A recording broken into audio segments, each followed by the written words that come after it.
first several verses of our passage tonight. So we're in John chapter 11, and we're going to start off reading verses 1 through 6. So may I get 2 volunteers to read 3 verses apiece? I got Morgan, could you read verses 1, 2, and 3? And then Maggie's name was up next. Could you read verses 4, 5, and 6? 1, 2, 3, 4, 5, 6.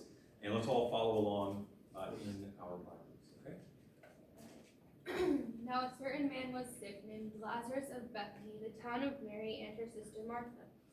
It was that Mary which anointed the Lord with anointment and wiped his feet with her hair, whose brother Lazarus was sick. Therefore his sister sent unto him, saying, Lord, behold, he whom thou lovest is sick. When Jesus heard that, he said, This sickness is not unto death, but for the glory of God, that the Son of God might be glorified thereby. Now Jesus loved Martha and her sister and Lazarus.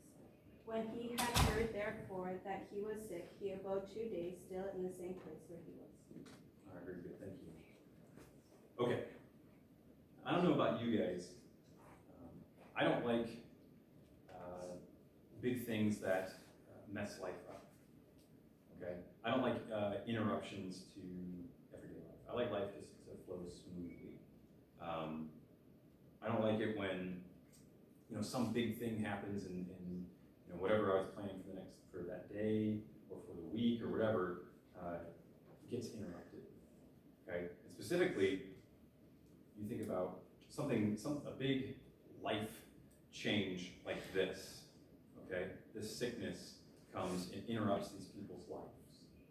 And there's an aspect of that that's like, well, that happens. And I don't like things like that to happen.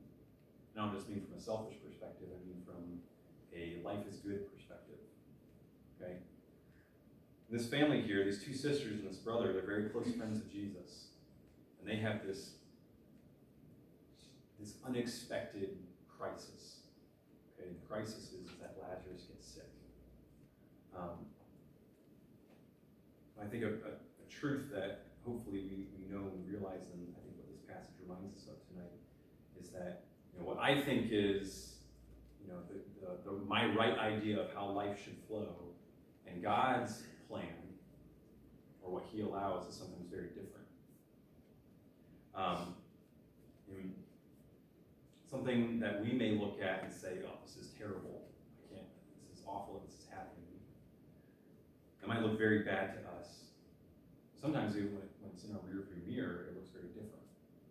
I think we have to remember that what we view as bad sometimes is something that God allows. And that's one of the key points of tonight, is that as we've read so far, is that Jesus actually allows a tragedy to happen.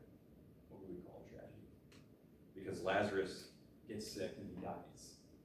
And we don't know his age, but he's obviously young enough, maybe middle-aged, I don't know, that it's unexpected, and it's not like he's an very old person, and it's like, well, it's his time. But it's very unexpected and it's very tragic. In some ways we can probably draw a parallel in our church. Mrs. Klingerman just passing away. For those of us that know her and know that family well, she's only 73, really good health. And was just going in for a routine operation or procedure. It wasn't supposed to be a big deal. And it just went sideways. And she went home to be with the Lord. We look at that and we say, my goodness, she's in such good health, and she's young, really, and it's so unexpected. Maybe let's put our minds there a little bit, and that's what this family is going through, these 2 sisters and this brother. So the point is tonight that we're really going to focus in on is that Jesus actually allows this tragedy to happen, but He allows it in order to display God's glory and to develop the disciples' belief. Okay? So let's talk about that tonight. Let's work our way through this passage tonight. Okay, so that's really our first overarching point tonight, is the allowance of a tragedy. Okay, so let's look back down. Let's work our way back through the passage. Okay, and the first thing we'll see here in verse number 1 is Lazarus' terminal illness. Okay, it says a certain man was sick named Lazarus of Bethany, the town of Mary and her sister Martha. And we don't know what this sickness was, what it could be that struck him down so fast. I think it came quickly and it got worse fast. Okay? So who knows what it could have been? And some sort of infection, fever, CNN would say it was coronavirus, who knows? But it's something that came fast and started taking him towards death very quickly. And his sisters realized that. So things got serious very fast. But the next thing that is noted for us is just that this family's relationship with Jesus, okay? Their relationship with him, the relationship that Jesus has with them. And really, it's a very, very deep friendship, okay? Look at verse 3. We'll come back to verse 2 in a moment. But in verse 3, his sisters, Mary and Martha, send this message to Jesus. And they say, Lord, behold, he whom thou lovest is sick. So one, they send a message to Jesus, okay? That's the first thing just to think about here.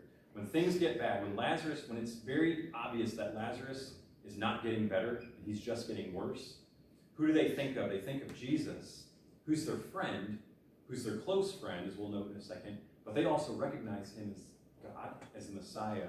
They've seen miracles that he's done, and so they look to Jesus for help here. So he's the one that they contact. I want you to note here as well, they point out, when they send this message to Jesus, they don't just say, Lazarus is sick. They put that little, they say it differently. They say, Lord, behold, he whom thou lovest is sick. So they're saying, Jesus, your friend that you care about is very, very sick.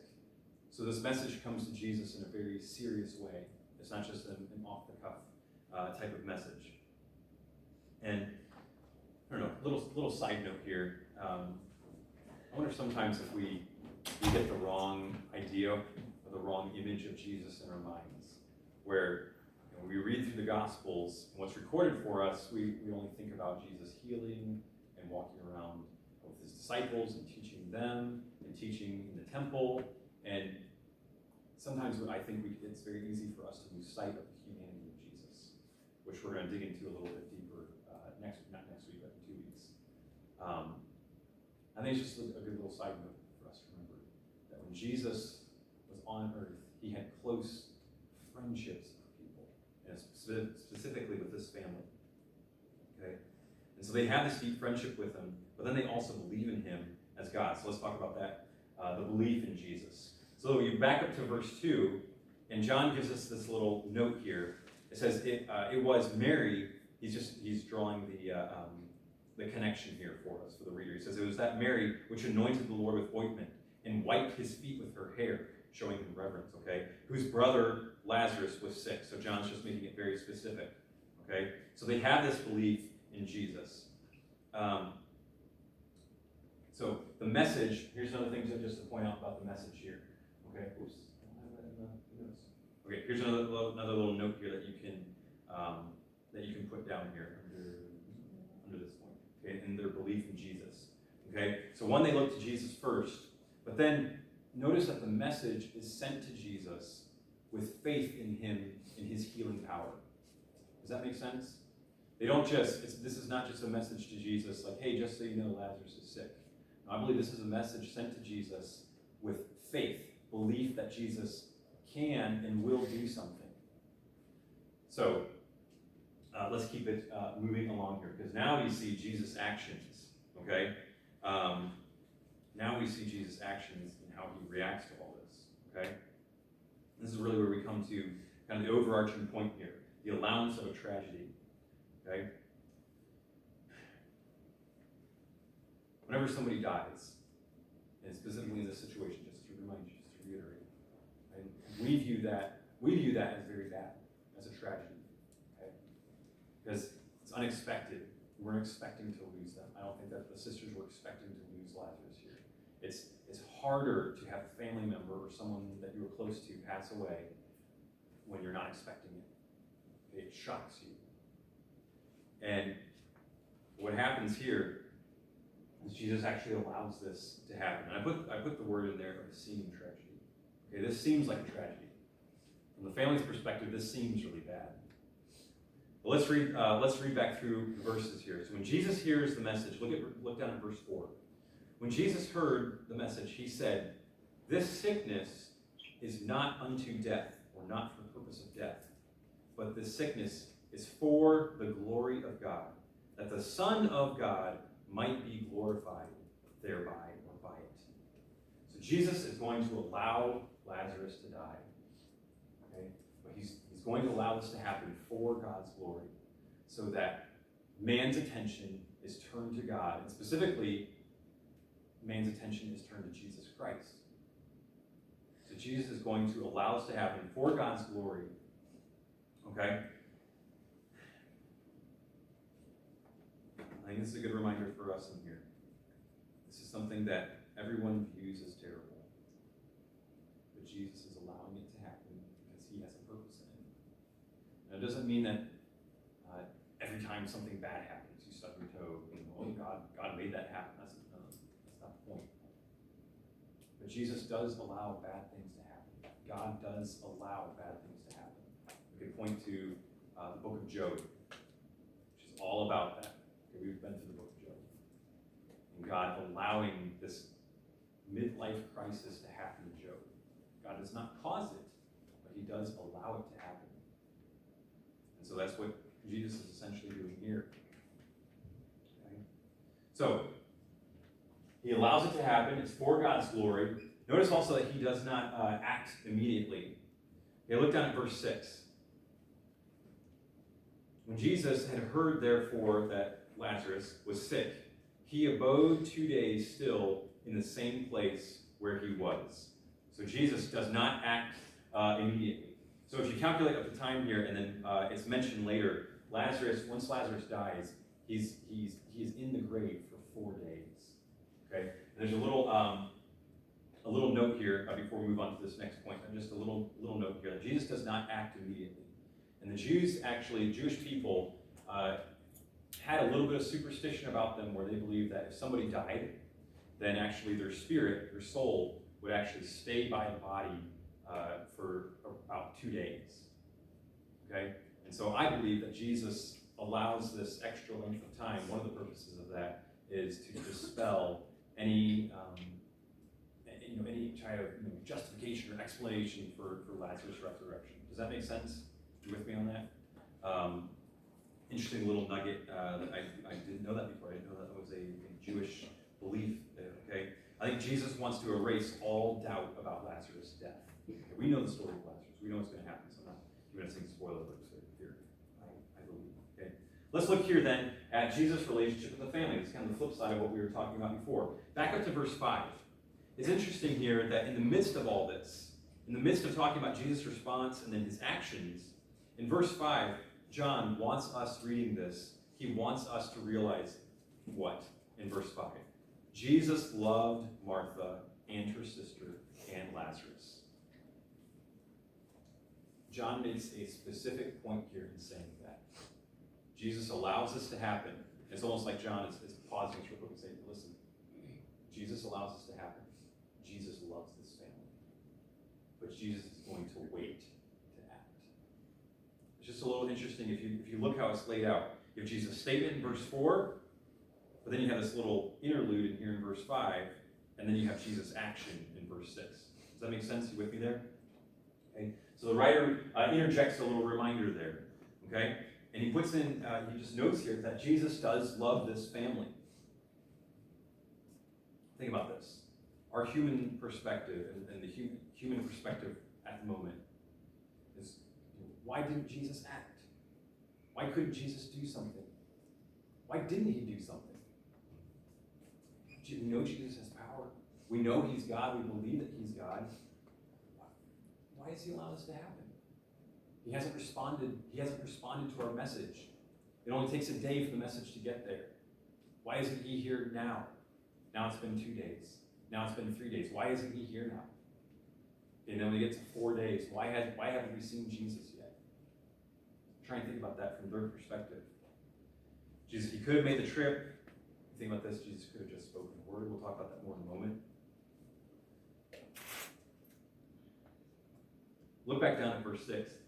John says that Jesus loved this family. And then in verse 6, it says, when he had heard, therefore, that he was sick, he abode 2 days still in the same place where he was. So Jesus delays his coming because he loves his family. Okay? When he had heard, therefore, that he was sick. So, again, God may allow us to experience hurt and pain and loss.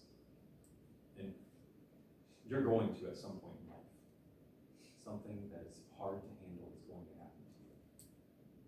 And God is going to allow that to happen. We often think that, if you're Christian and you love God, then nothing bad is ever going to happen. That's not the case. Again, go back to Job and you see him as an illustration. That's not the case.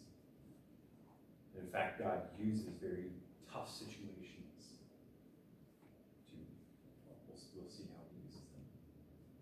Bad things do happen. So let's move on here to what Jesus speaks as the lesson of the tragedy. Okay? Now here's something to note here, is that before Jesus even acts, before he does anything, he actually explains what he's going to do. We've already seen that in verse 4, but let's keep moving here as we move down through the rest of the passage. Okay?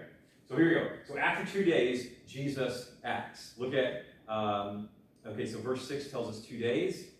And then verse 7, it says, Then after that saith he to his disciples, Let us go into Judea again. Now the disciples have an objection here. Okay? Look at verse 8. His disciples say unto him, Master, the Jews of late sought to stone thee, and goest thou thither again? So let's talk about this for a moment, okay? The disciples, once again, they have human perspective, okay? So here's what I would submit to you that they're thinking about, okay? Jesus is actually, he wants to go back to the area of Jerusalem. Okay, Bethany is close to Jerusalem. He gives us that measurement later on in the passage.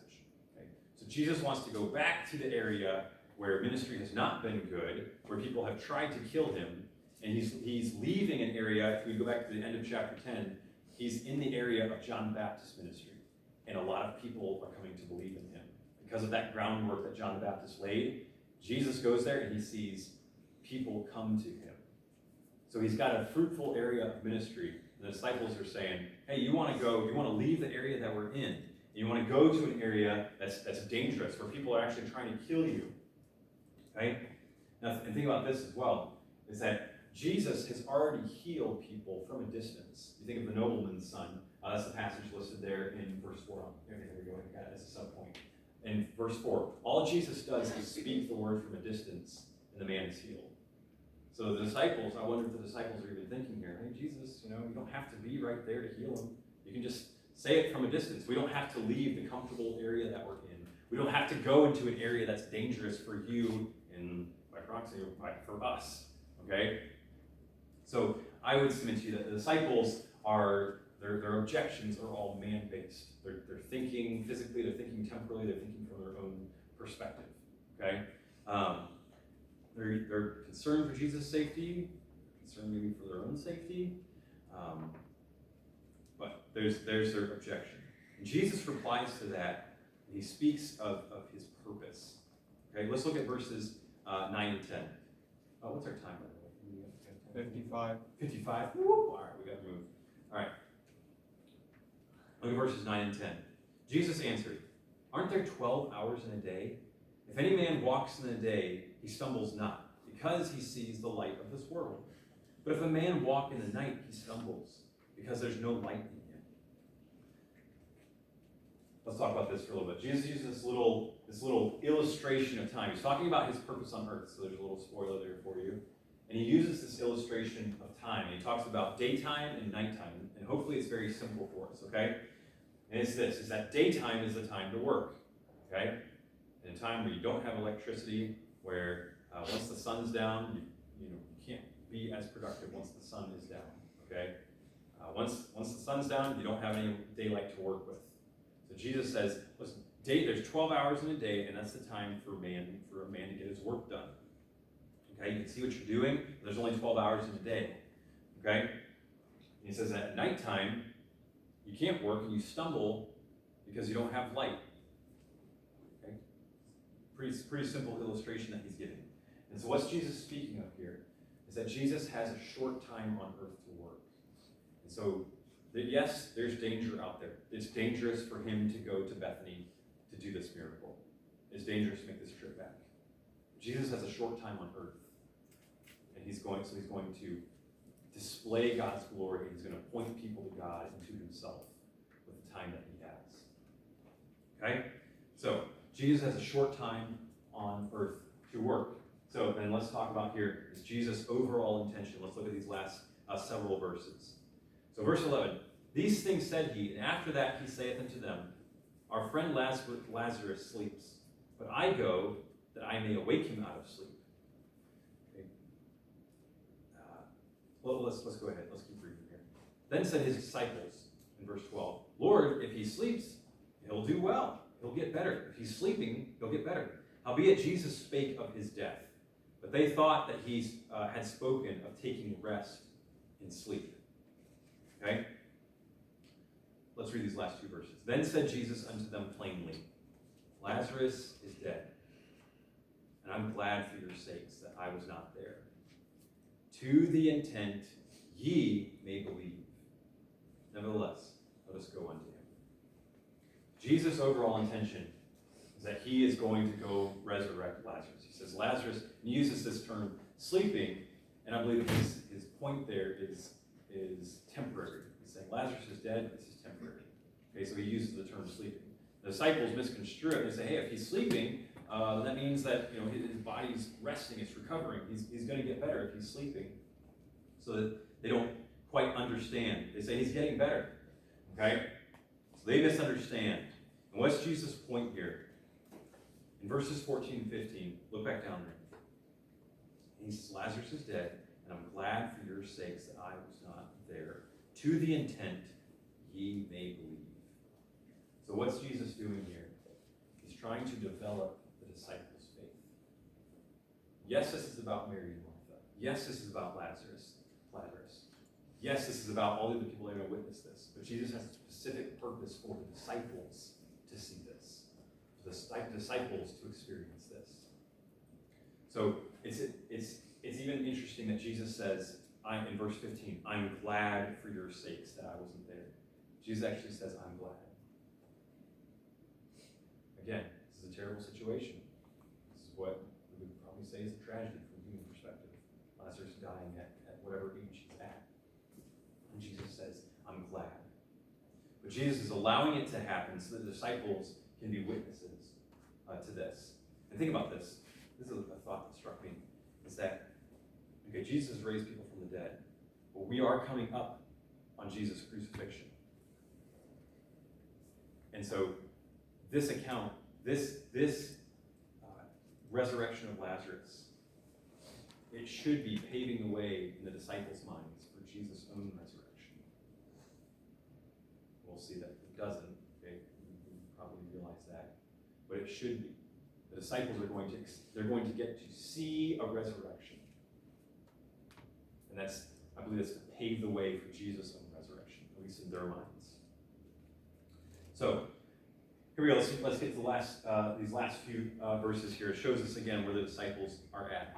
Thomas says in verse 16, Then said Thomas, which is called Didymus, unto his fellow disciples, Let us also go, that we may die with him. So Thomas' statement here, I think it shows commitment despite full understanding. So it lets us know a little bit where the disciples are at. Again, they're thinking a lot in temporal terms. All right, will we time out? Very good. That's a good spot to stop. Okay, here we go. We're done. And we'll finish this.